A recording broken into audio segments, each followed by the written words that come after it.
So it turns out I have too many content ID claims, right? So I'm not allowed to do anything over the 15 minutes and 30 seconds, and I was 1 second over. 1 second over just because I want to kind of conclude the whole thing and say, oh, here's it all wrapped up in a nice, neat bow. Okay, so I'm going to finish the article, and then maybe I'll get to talking, okay? Maddie Jones' son, Maddie Jones' kids are going into the white schools now, and they're getting all this racism. So Maddie Jones' son, Michael, whom she enrolled in Atherton High School on the east side of Louisville, where he was one of the fewer than 20 black students 5 years before busing began, said he too was met with open hostility. The school's nickname was the Rebels, and the Confederate flag adorned its football helmets until his senior year in 1973. Wow, that's amazing, right? So Kanye West says he's going to take the Confederate flag back to him. So you have at least 20 black students who is wearing Confederate flag rebel helmets, right? So that for the Confederates, that had to blow their fucking mind, right? Just like the having a black president. If a fucking racist thinks that black folks are inferior, well, you got this young, charismatic dude who's fucking president. I hope it blows a white supremacist head all to pieces. But see, that's me, right? I cannot stand white supremacy. I can't stand any type of racism, really. You're going to hurt somebody because of the way they look.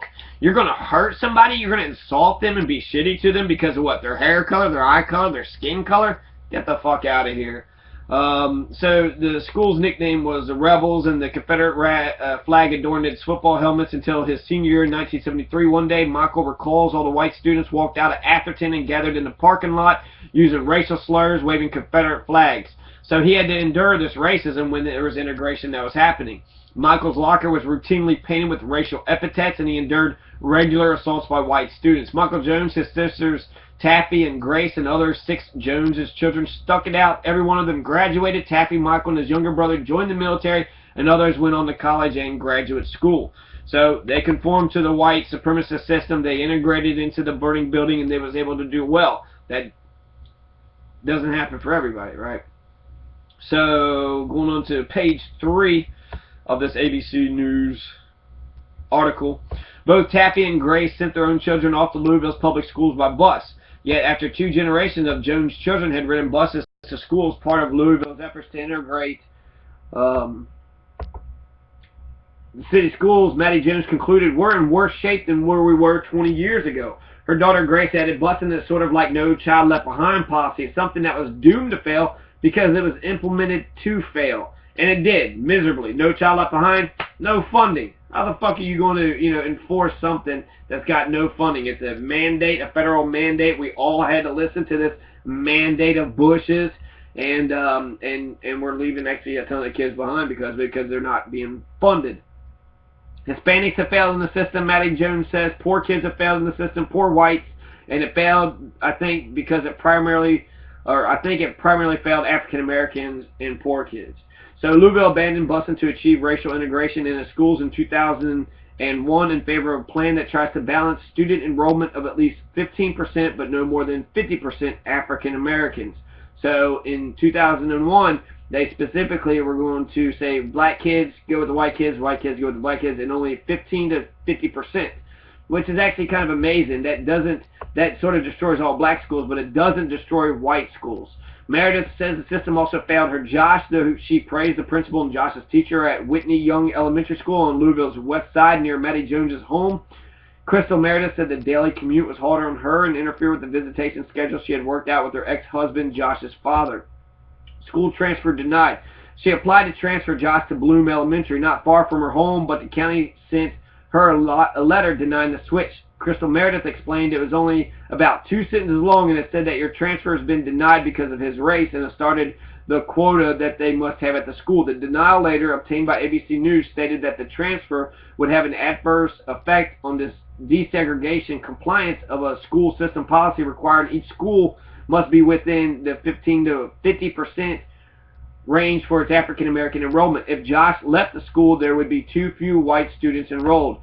When she visited her attorney, Ted Gordon, to discuss the visitation schedule, Crystal Meredith casually mentioned the difficulty of driving Josh back and forth across the town each day. He said if he could take care of the problem, I assume he said he could take care of the problem. Ted Gordon is a badass lawyer. Ted Gordon's the one that stands up for bullying. against all the bullying, against all the bullshit that bullying comes into. The school system is not doing enough to stop bullying, and the reason why is because it's an authoritarian, totalitarian dictatorship. The fucking teachers are the bullies. They show everybody else how to be a shitty bully. Do as I say or else I'll fuck up your life. That's what Julie Chancellor from Valley High School, that's her mantra. That's the only thing she gives a shit about is compliance, obedience, shut up boy, do as you're said, pick my fucking cotton. And that's white women. 80% of the school system is white women. And women can, you know, they can do as they please, right? There's, you know, it's a social stigma for a man at least to do anything to a woman. A woman can sort of hurt another. But not Louis C.K., but Bill Burr had a joke. He's like, man, if I could do anything I wanted to do, see a big burly guy, you know, carrying a little cake, slap it out of his hand and just start skipping and laughing about it, right? So, and it's also 80% white women, white privileged women who've been wealthy, middle class, been, you know, doing okay pretty much their whole lives. Not all of them, but I would say the good chunk of them. How they're going to relate to inner school, you know, how they're going to relate to the black kids, the Mexicans, the Haitians, or anybody else. And especially when they embrace their whiteness, like Julie Chancellor or like Spalding University, all those white women there that used to be headed by a black man and a black woman, but now it's all white. Everything's white, white, white.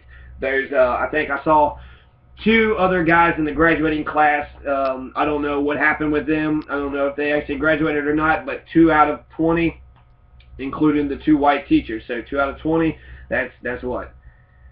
90%. So the graduating class of Spalding University is going to be 90% white women. And, you know, that's possibly if they were to start teaching freedom and democracy and how each one of us are sovereign, teach morality and ethics, and, you know, teach people like they would want to be taught themselves, but they're not doing that. They're bullying the students into submission. Do as I say. Julie Chancellor was just talking to all the black kids like they were shit.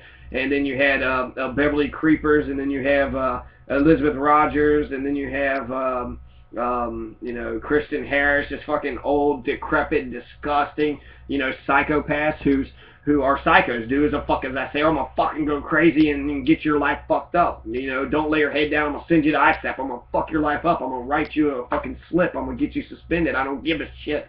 I'm a white woman. I'm the fucking king. Fuck you. That's not freedom or democracy. You know, you're very much the problem with our education system. Very much so. Okay, so he said he could take care of the problem. I assumed he could make a film, especially since we're resegregating. Okay, we're going to have black schools, we're going to have white schools, and 80% is white teachers. So black schools are going to have white female teachers? I mean, is that what we're going with? So Ted Gordon said he could take care of the problem. He assumed that he'd make a phone call, work it out. So he called. Instead, he added Meredith's name to a federal lawsuit charging the county school system with discrimination. Next thing I know, we're going to federal court. That was a surprise to me. Milestone ruling for single mother in the first trial, and on appeal, the lawsuit failed, but the Supreme Court agreed to hear arguments in the case last December. Today, in Meredith's case, in a similar suit against the Seattle schools, the court ruled against school assignment plans that use race as a factor. There are Supreme Court decisions that are so important in U.S. jurisprudence and modern history that Americans know them by a single name: Roe in abortion rights, Miranda in criminal rights, Brown on the issue of school desegregation, and now, in an ironic twist of fate to that roll call, add the name Meredith.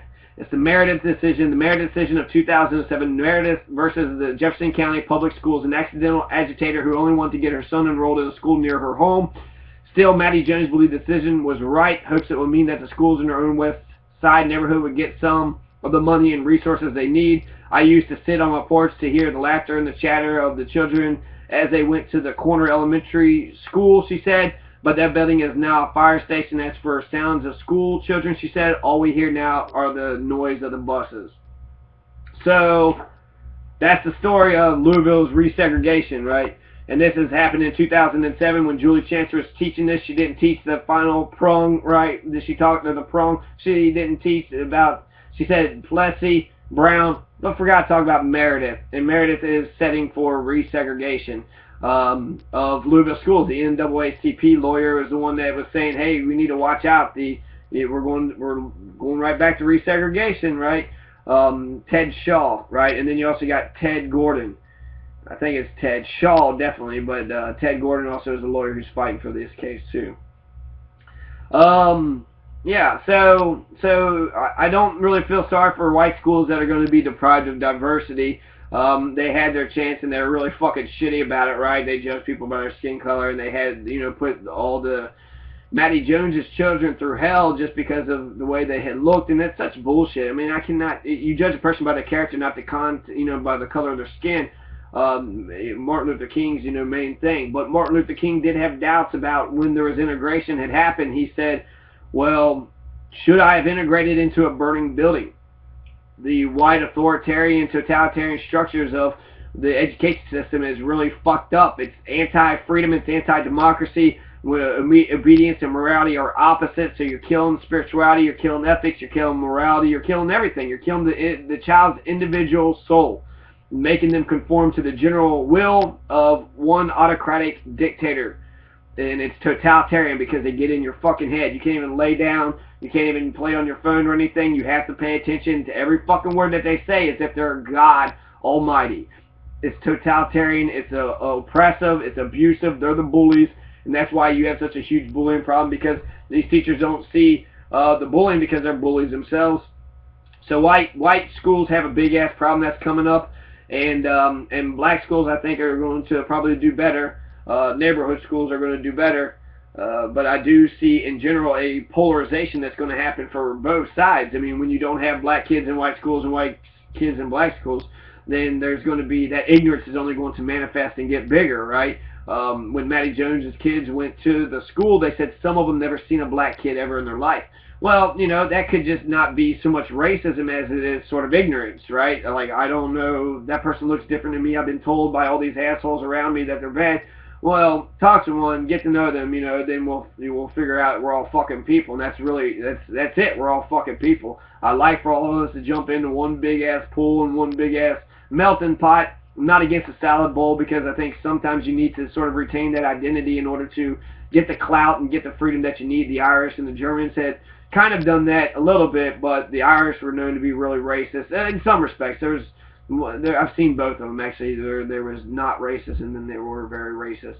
The not racist thing was the Bacon's Rebellion, where you had the Irish and the Scots Irish, and you had the black folks who were unionizing against the oppressors, and so they were joining in arms against their oppressor. So that's what I see with the Meredith versus the Jefferson County Board of Education. I see a repolarization. I think black folks are going to be more racist, and I think white folks are going to be even more racist too. And I hate racism. I think a good distinction is racialist. I want to get away from these terms, because we're all people. I'm Jonathan, you're Arthur, you're Nick, you're Matt, what the fuck ever, okay? You're an individual person, and the color of your skin is one attribute to you, but it doesn't define everything that you are and everything that you do. Your character does, your actions, your behavior, your morals, your ethics, your spirit, your desire for freedom, your love of democracy. So I don't know. It's frustrating. I've been standing up against white supremacists for a long ass time, but I've heard black folks a lot of black folks are more racist than white people verbally. And while 10 to 20% of white folks are racist, and I hate that, I think it's not the status quo. The racism is in the institutions, and so white people actually look down on fucking racist assholes, backwards, inbred, fucking, this piece of shit pricks, Confederate pricks. But I don't really see too much actually pushback on black people's side. It's not Jim Crow segregation, it's not slavery. Some people even suggest it's a post-racial generation, and that's food for thought. I don't think it is, but that's the goal, right? Isn't that the goal, to where we get to that point, a post-racial generation where we're all individuals and it doesn't fucking matter, white, black. America's white, black. America's very racialist in the U.S. Census and shit. But we don't have to be racist. We don't have to be racist. That's like 2014. I mean, we have like gay rights going on right now, but we're still combating racism. So I do think like black folks are they're racialist, and so I think that's good to have that conversation of observations, right? I think this is sort of the general version, and this is a general version. But when black folks are saying fuck all crackers, all the white people, they fucking suck and shit, and they're like, our race is going to dominate and take over. The quest of the oppressed is not to enslave the oppressor, but to free them both. And maybe black supremacy is necessary for white supremacy, but how many good whites are you going to turn into white supremacists because you're an asshole? And what combats black supremacy, right? So it's just an endless cycle, and one love, baby. Can't we all just get along?